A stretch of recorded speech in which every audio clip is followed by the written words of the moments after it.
Bet horse racing on DRF Bets. We'll match your first deposit of $200. Get free expert picks and past performances, plus weekly cash back. All from Daily Racing Form, the most trusted name in horse racing.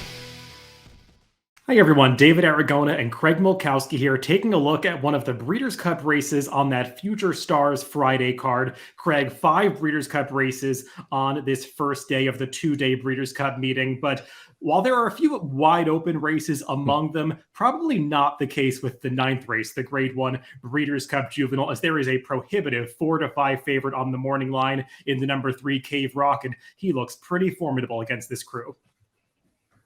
He doesn't have any knocks on him from me. He looks very strong. He's run very fast races. He may very well be the most prohibitive favorite, probably vying with Flightline for that on the whole weekend. And as we're going to see as we dive into the race, he certainly has the credentials to be the 2-year-old champion after Saturday.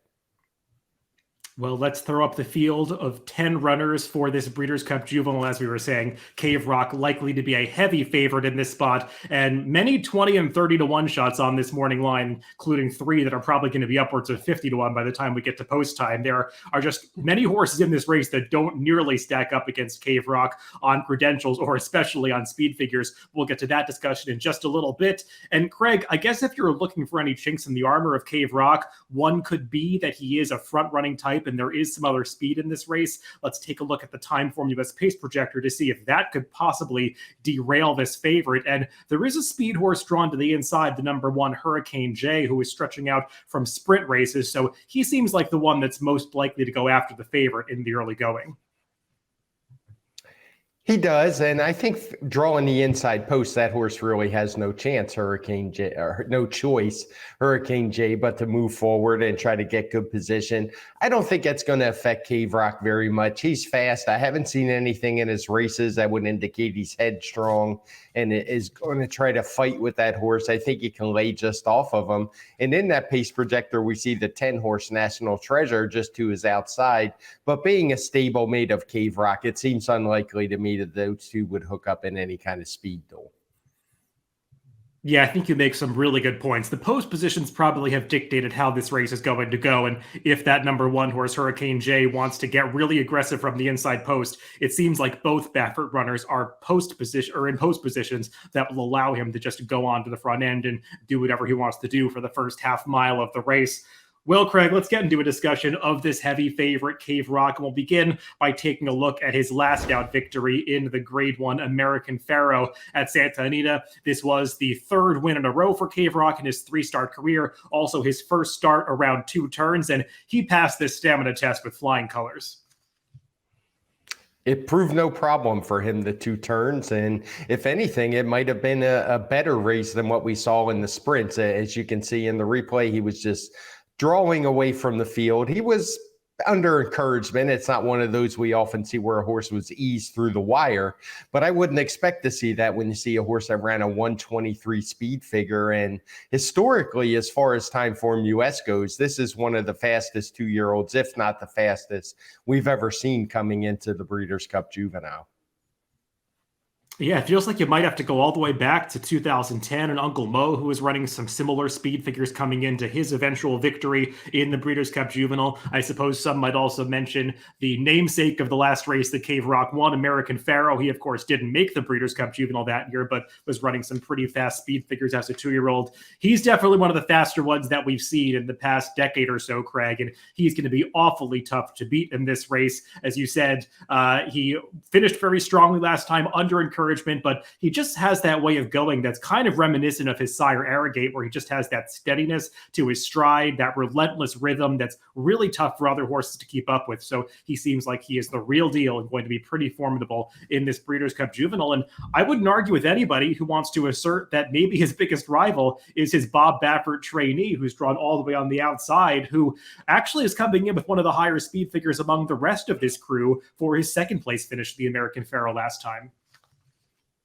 Right in that American Pharoah, I think it was 4 Bob Baffert horses who crossed the wire in that order to fill out the superfecta. And National Treasure was the best of the others. And it's not like he clunked up to get second. He did the dirty work chasing Cave Rock, was able to hold off the others. And He ran a really good race. A lot of years, a 116 speed figure would be the best we've seen coming into the race. I know it's a faster number than we saw from the winner last year, the undefeated 2-year-old champion. So I think National Treasure in any other year would maybe even be the horse to beat, but he's got his hands full with his stablemate. Yeah, and I was taking a look at our DRF Clocker report, which you can find info about on DRF.com, that our colleague Mike Welsh and his team puts together. And the Clocker out at Santa Anita seems to think that this horse is moving forward at the right time. So, I mean, if he moves forward, it could be the rest of the field that's in trouble in this race, trying to get into the exacta. And some of the others that will be trying to crack into those top spots are Forte is one of them. He's coming out of the Breeders' Futurity last time. Let's take a look at the stretch run of that race, Craig. And he got involved in a real tussle with the runner-up here, Loggins, a horse who has not come back to contest this Breeders' Cup Juvenile. But things got pretty tight between these two in the stretch run, though before this point, you could argue that Forte had the easier trip.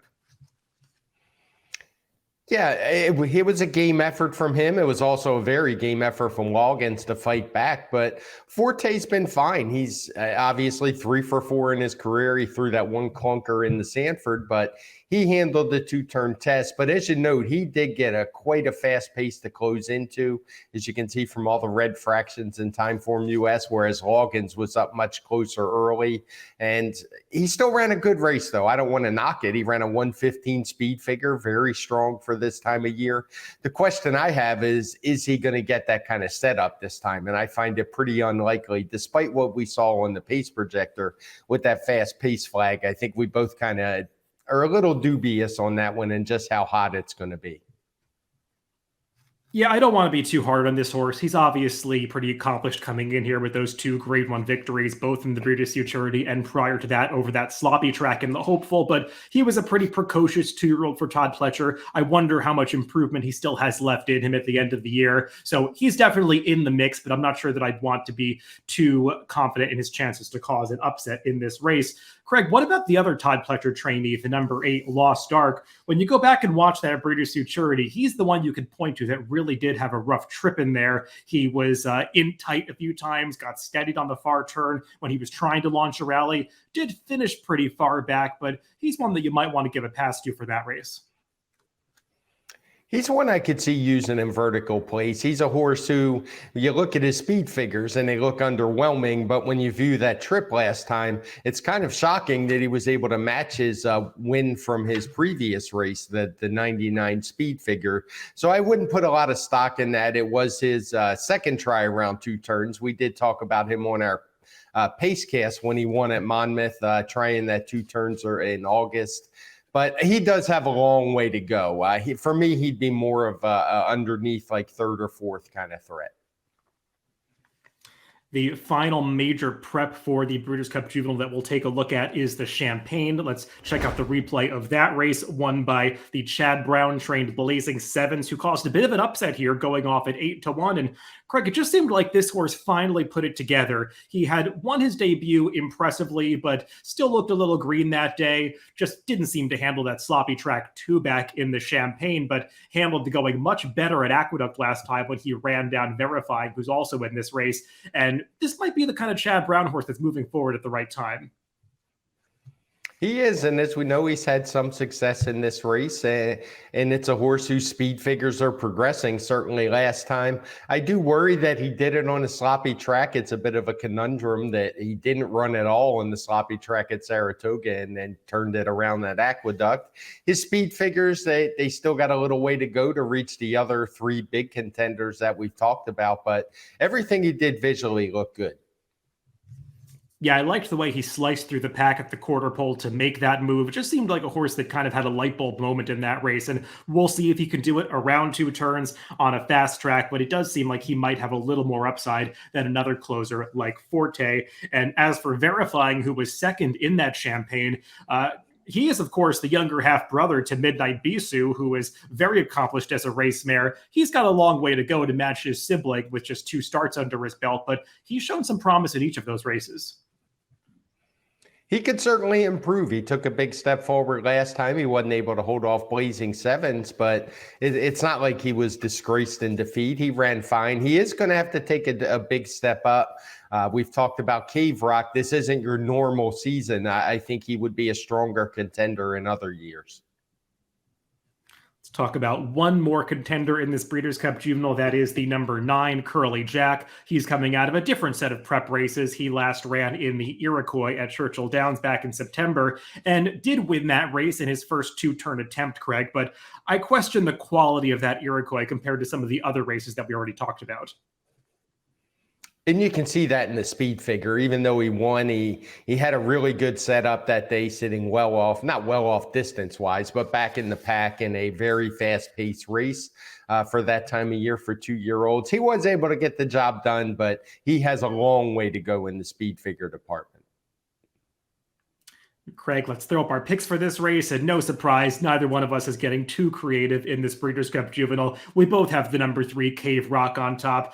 In multi-race sequences, Craig, do you view this horse as just basically a single and move on and try to be clever elsewhere? It would be for me. It would be hard for me to make a case. If I was going to use one B horse, it would be the horse I have in the Exacta, the other Bob Baffert entrant, who I think is going to actually get a nice trip from that outside post and be the main danger. Yeah, I put Blazing 7 second, mostly viewing him as a horse to use underneath Cave Rock, maybe in the Exacta or Trifecta, hoping he's a better price than a horse like Forte, but nothing too clever from me or Craig in this Grade 1 Breeders' Cup Juvenile on Breeders' Cup Friday at Keeneland. Good luck if you're playing the races this weekend.